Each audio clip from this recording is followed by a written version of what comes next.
When you need mealtime inspiration, it's worth shopping Kroger for thousands of appetizing ingredients that inspire countless mouth-watering meals. And no matter what tasty choice you make, you'll enjoy our everyday low prices. Plus, extra ways to save, like digital coupons worth over $600 each week and up to $1 off per gallon at the pump with points. So you can get big flavors and big savings.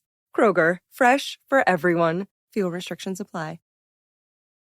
What's good, boys and girls? 2-Footed Extra. Today, of course, is the 22nd of October. It is a Tuesday. I was not here yesterday, so I'll be doing a little bit of extra gossip. We will do Sunday, Monday, and Tuesday. Maybe just Monday and Tuesday. We might just do Monday and Tuesday because Sundays is now pretty outdated. However, this is the news portion first.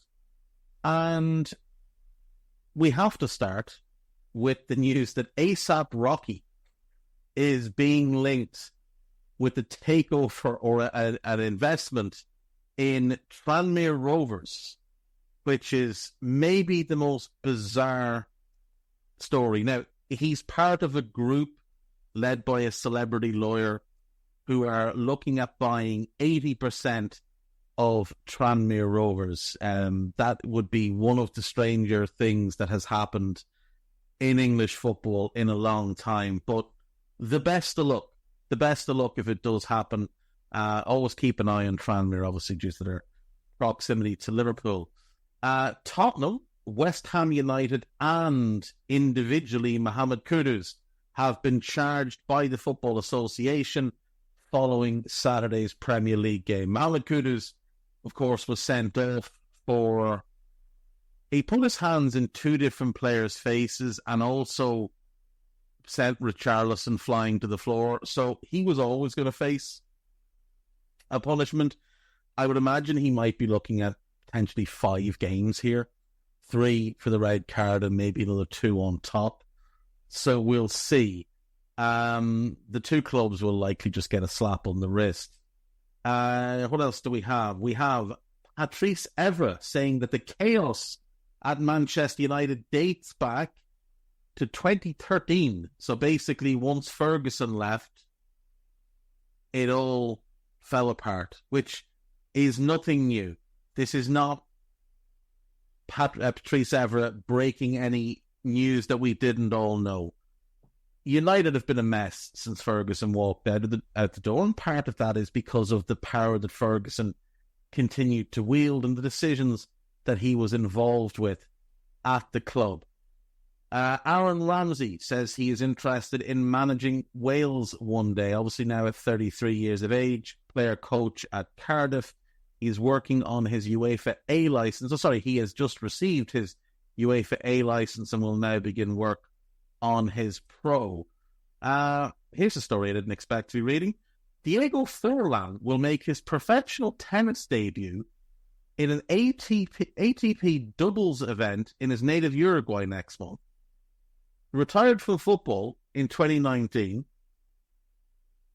was a promising tennis player apparently in his teens, has been playing in Masters events, and is now set to play in a professional doubles match. That's incredible. Absolutely incredible. Fair play. It's 22 years since he joined Manchester United. That makes me feel really old. Fran Kirby has said she nearly moved abroad after her contract with Chelsea ended in the summer, but is really happy she decided to stay in the Women's Super League with Brighton. Her career has been plagued by injuries and illness, but she did win 8 league titles during her stay at Chelsea. She's a fantastically gifted player. Troy Deeney's Team of the Week. This should be good. He's gone for Emi Martinez in goal. He made a big penalty save to deny Andreas Pereira, one of the worst penalties you'll see all season. Defender, Matt Sells is the clear pick here, by the way. Defenders, Ashley Young, garbage. Absolute nonsense. Absolute nonsense. Not once did he get beaten one-on-one. He did, actually. He kept running and running, played the whole 95 minutes. I mean, it's impressive given he's 38, 39, but utter nonsense to have him in the team. Joel Veltman just oozes class and calmness.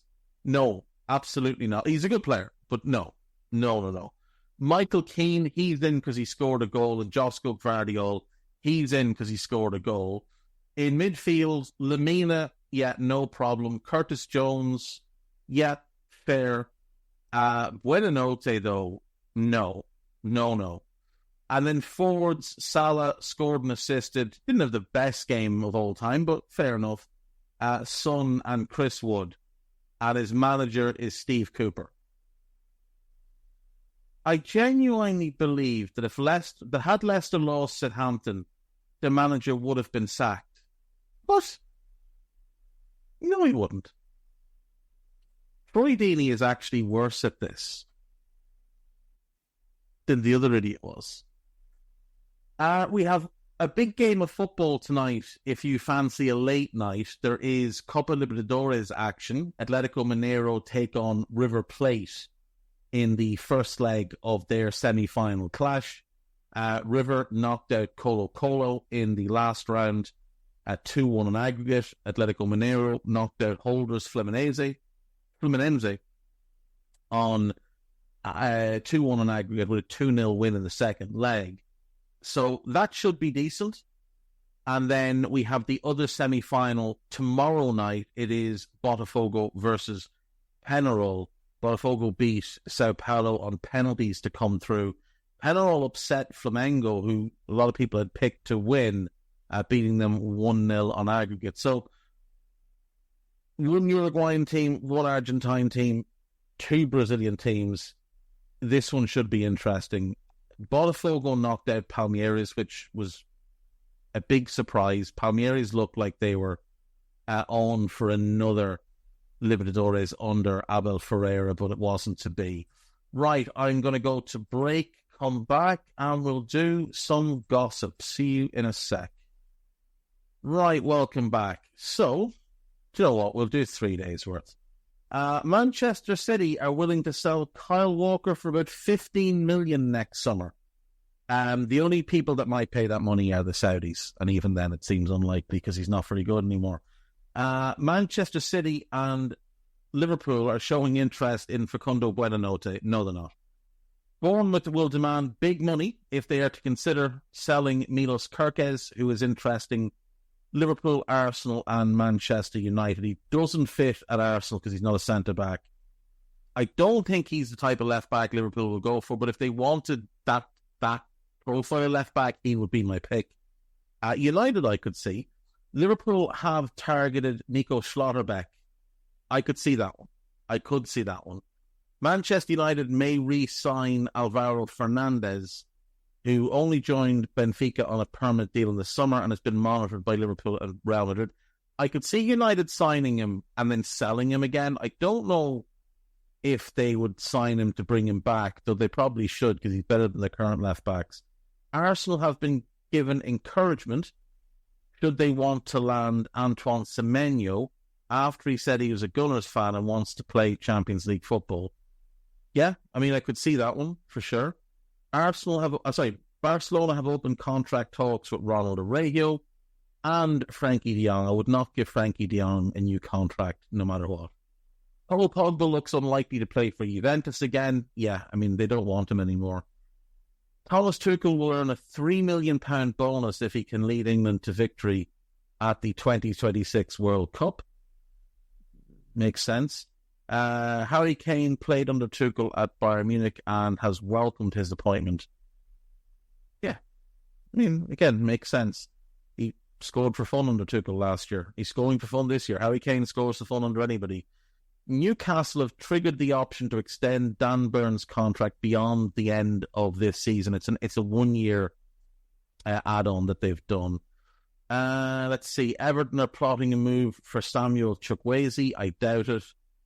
Manchester United are aiming to convince Alphonso Davies to choose them over Real Madrid. That won't happen. Arsenal could land long-term target Dusan Vlahovic for a bargain price, as contract talks are not progressing well between the Serb and Juventus.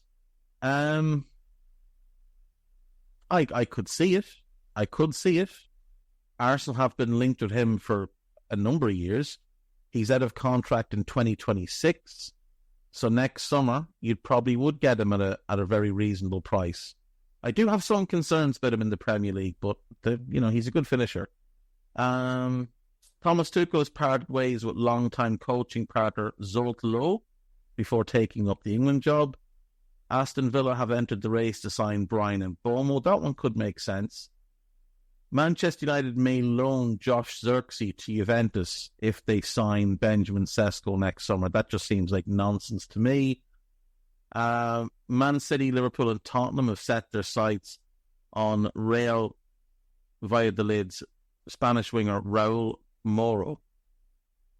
I haven't heard that one before. He was at Lazio. He didn't quite make the grade there. I have doubts that that's true, but he does look a talented player. Borussia Dortmund's English winger Jamie Bino-Gittens is drawing interest from Arsenal, Tottenham, Crystal Palace and Nottingham Forest, though Dortmund want 50 million for the player. That's excessive, but he is talented. Arsenal, Juventus, AC Milan and Napoli are among the clubs watching Como midfielder Nico Paz. Now, he's only just moved there, so I have a tough time believing that he's available anytime soon. And if I'm not mistaken, Real have a buyback option on him. He'd been at their academy for a number of years. They booked him out of Tenerife, where he's from, and developed him, and I just don't see that they would not take that up. But they might take it up to sell him again. Xavi has been linked with taking over as manager of the Qatar national team. He obviously lived and worked there for a couple of years. He played there at the end of his career. So it is possible, but I think he'll hold out for a European club job. Bayern and Marseille want Marcus Rashford. Yeah, I could see it at both, to be fair. Elise right, Musiala 10, Rashford on the left, and Kane as the 9. That would be a very good front four. And I could see it at Marseille, to be fair, as well. Him and Mason Greenwood either side of El Yawahi. That could be quite fun. Manchester United are prepared to entertain loan offers for Anthony. Okay. Francesco Totti says he might return to playing after being contacted by Serie A clubs. He's 48 years of age. Arsenal, Aston Villa and Newcastle are interested in Red Bull Salzburg's 20-year-old attacking midfielder, Oscar Glosch. He's very, very good. He's a very good young player. Bayer Leverkusen are preparing for Xabi Alonso's departure next summer, with the Spaniard interesting Real Madrid and Manchester City should Pep leave. I don't think there's any chance he takes the City job, being honest. I really just don't think he would. I think he will manage 3 clubs after Leverkusen. I think he'll manage Real Madrid. I think he'll manage Bayern at some point. I think he manages Liverpool at some point. And maybe Real Sociedad. But I don't think he is going to be one who jumps from club to club to club. Everton are preparing a 17 million bid for Besiktas's 19-year-old Turkish forward, Semi Kaliksoy. Maybe, but I doubt it. I mean, is he 6'4"? Because that's the type of striker Everton like. They like nice big strikers. Let's see. No, he's 5'11". He's far too small to play up front for Everton. Arsenal are exploring ways of increasing the capacity of the Emirates. ASAP Rocky and Tranmere. Manchester United and Chelsea are interested in Ron Barreiro, but he's going to sign a new deal. Arsenal are plotting a move for Bryan and Mbeumo. I doubt it, because I don't think they'll spend the type of money it will take to get him when he's not a starter for them. I think Semenyo could come in and start on the left. They have Saka on the right, so I don't see that one. Julian Lopetegui is not in imminent danger of being sacked as West Ham's manager, despite their poor start to the season. It is Jacob Steinberg, so he may well be sacked next week. Arsenal and Chelsea are monitoring Dusan Vlahovic. There we go. That's everything for today. I will see you all tomorrow. Take care of yourselves. Bye-bye.